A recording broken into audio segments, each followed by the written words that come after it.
AITA for telling my pregnant sister that her husband can't sleep at my house and in turn kicking her out too.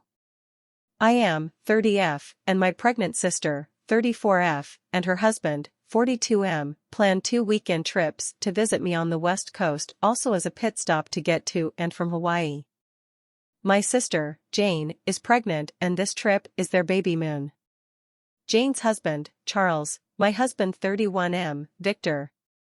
Background: I don't like how Charles speaks to or treats Jane in general. Charles often argues and raises his voice at Jane throughout the day about trivial things. I've talked to Jane about his behavior before and she's told me, I realize how he sounds when he talks to people. We fight about it all the time and I think he needs anger management. It always ends with her apologizing or making excuses.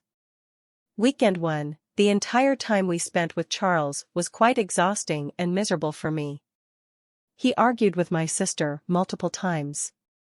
When Victor speaks, I can see Charles rolling his eyes, nudging Jane's elbow, and whispering snide remarks to her. He seems to think these all go unnoticed by us.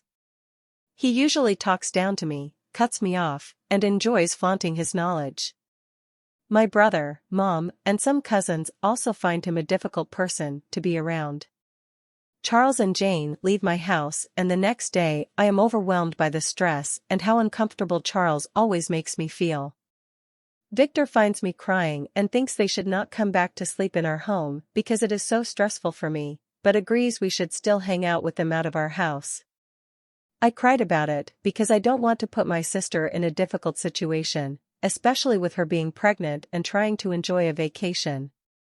I end up telling Jane how I feel. Charles is rude/disrespectful to you, me, and Victor. I still want to spend time with you while you're in town, but I need separate time to decompress after being with Charles. I love you, but this is the boundary I need to set for this dynamic to work. She cries and says if she doesn't sleep here, she will need a break from me. I apologized to her and emphasized this is about needing a break from Charles, not Jane. Both during a phone call and text. Charles calls me and it goes terribly. He talks over me. He tells me he is disappointed because I am not supporting my sister's pregnancy by not allowing him to sleep at my place. Jane is bringing life into this world. Our feelings aren't what matter, Jane is what matters right now. If we don't sleep there, we won't be seeing you. Weekend 2 starts today. I haven't heard from Jane.